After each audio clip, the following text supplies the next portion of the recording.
Assalamualaikum warahmatullahi wabarakatuh. Perkenalkan, nama saya Eka Prasesti dengan NIM 19S10296 dari Prodi S1 Gizi. Di sini saya akan menjelaskan tentang pengembangan kuliner dengan dosen pengampu Ibu Nani Suryani, SJZ M Biomed. Lanjut ke slide kedua. Pengenalan, persiapan, dan memasak berbagai jenis bahan makanan. Mengenal dan mempelajari persiapan dan memasak bahan makanan merupakan bagian dari pembelajaran sebelum melakukan pengembangan kuliner. Dalam pola menu makanan Indonesia, bahan makanan sumber karbohidrat disebut makanan pokok. Namun dalam pola makan internasional atau kontinental digunakan sebagai pendamping makanan utama. Sehingga ini akan mempengaruhi porsi yang disajikan serta cara mengolahnya. A. Kelompok sumber karbohidrat. Apa itu karbohidrat? Karbohidrat disebut makanan pokok dalam pola makan atau sebagai makanan utama. Ada banyak bahan makanan sumber hidrat arang, yaitu 1. Golongan serealia. Golongan serealia terbagi menjadi 2, ada serealia segar dan kering. Serealia segar diantaranya adalah jagung yang dalam buku-buku teks digolongkan dalam sayur. Serealia kering diantaranya beras, beras ketan, jagung kering, dan gandum. Selanjutnya ada golongan umbi-umbian. Aneka umbi rambat, singkong, kentang, talas, dan gadung. Sedangkan dalam golongan buah ada sukun. Persiapan pada sumber hidrat arang pada kelompok umbi dan buah adalah dikupas dan dicuci. Beberapa umbi sebelum dimasak dilakukan perendaman dahulu berulang-ulang. Misalnya, pada singkong, bila jenis singkong yang mengandung asam sianida, dan pada kentang akan mengalami browning. Selanjutnya, kelompok bahan makanan hewani. Yang pertama ada daging. Daging dalam bahasan ini tidak mencakup semua daging dari ternak potong, seperti daging sapi muda, daging domba muda, daging domba dewasa, dan daging babi. Beberapa alasan mengapa daging perlu diolah terlebih dahulu adalah agar meningkat rasanya, agar lebih lembut, dan agar protein yang terkandung dapat menggumpal, sehingga mudah dikunyah dan dicernakan. Cara memasak daging tergantung pada tingkat keempukan atau kualitas daging itu sendiri. Semakin tua binatang, semakin rendah mutu dagingnya. Hal tersebut juga berlaku pada binatang ternak yang banyak bergerak. Semakin banyak bergerak, semakin rendah kualitas dagingnya. 2. Telur. Telur merupakan bahan makanan bergizi tinggi karena kandungan proteinnya yang sempurna, seperti vitamin A, tiamin, riboflavin, dan juga mengandung vitamin D. Sebagai bahan makanan, telur mempunyai kelebihan, yaitu nilai biologis protein telur sangat baik, mudah dicerna, dan tinggi kandungan asam amino esensialnya. 3. Ayam dan unggas. Pada umumnya, unggas yang dipergunakan dalam pemasakan adalah ayam, itik, kalkun, angsa, dan bermacam-macam burung. Umur binatang merupakan faktor yang paling menentukan dalam pemilihan unggas. Umur ini pula yang menentukan metode pengolahan unggas. Unggas muda lebih lunak, karena itu dapat diolah secara panas kering.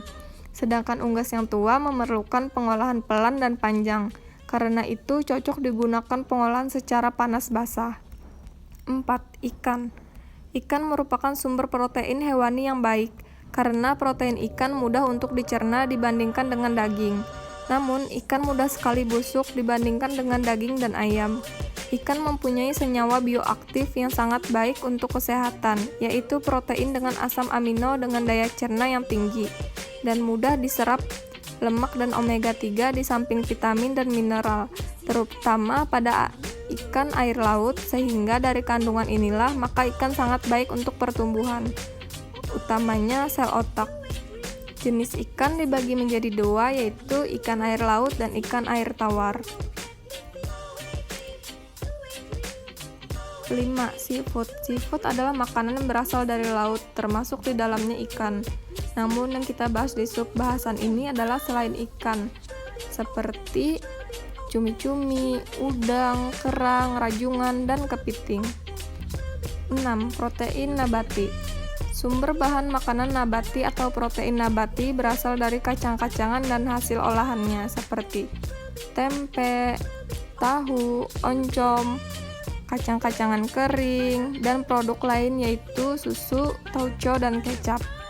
7. Sayuran. Sayuran merupakan sumber vitamin dan mineral yang banyak, serta kandungan bioaktif lain yaitu fitochemical dan serat. Vitamin terbagi atas vitamin yang larut dalam air dan mudah rusak, serta vitamin tidak larut dalam air. 8. Buah-buahan. Sama halnya dengan sayuran, buah-buahan yang beraneka warna dan ragam merupakan sumber antioksidan yang potensial untuk kesehatan tubuh. Mengenal aneka cetakan kue tradisional. Kue-kue tradisional Indonesia menggunakan cetakan dari bahan-bahan yang bermacam-macam. Di antaranya yaitu mangkuk-mangkuk besar dan kecil, cetakan serabi dan apam, cetakan bikang, kukis, cetakan kue, dan loyang. Menangani cetakan. Cetakan dari tanah liat dan kuningan memerlukan penanganan khusus sebelum digunakan, terlebih lagi bila cetakan tersebut baru. Mengenal bahan kue tradisional. Yang pertama ada tepung-tepungan, tepung beras ketan, tepung kanji, tepung sagu aren, tepung hungkui, dan tepung terigu. Gula.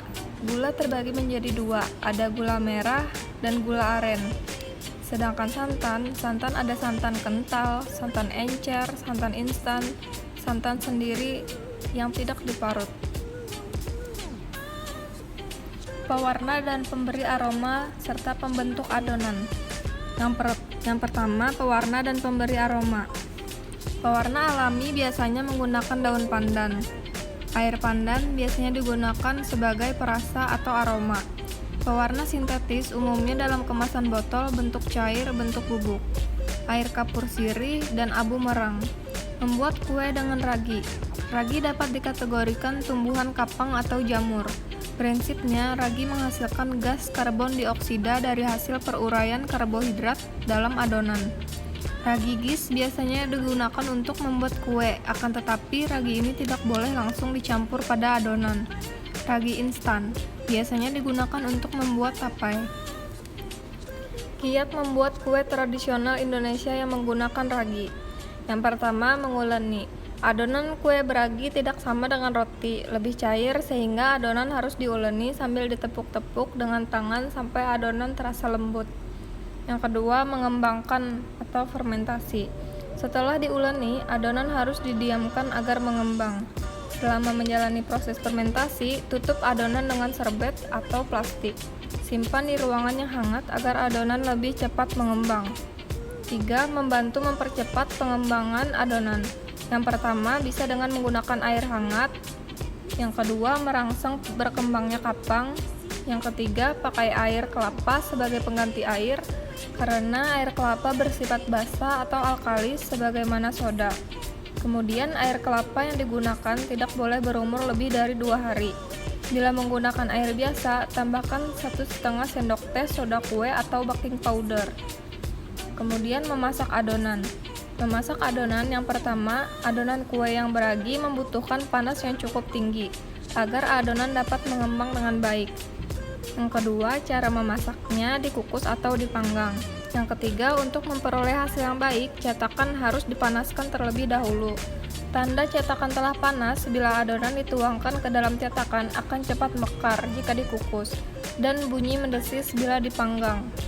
Bila ragi tidak memuai, jika menggunakan ragi instan, terlihat ragi tidak bekerja dengan baik atau tidak memuai dengan baik. Segera tambahkan ragi ke dalam adonan dan ditepuk-tepuk adonan supaya tercampur dengan baik.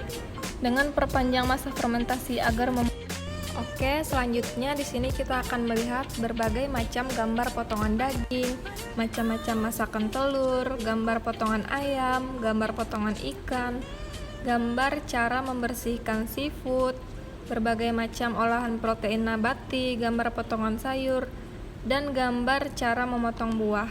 Berikut gambar-gambarnya.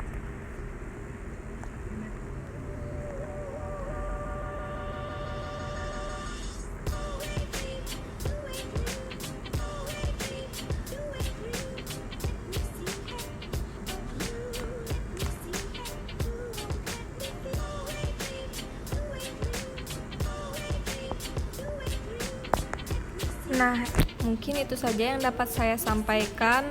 Kurang dan lebihnya saya mohon maaf. Wassalamualaikum warahmatullahi wabarakatuh.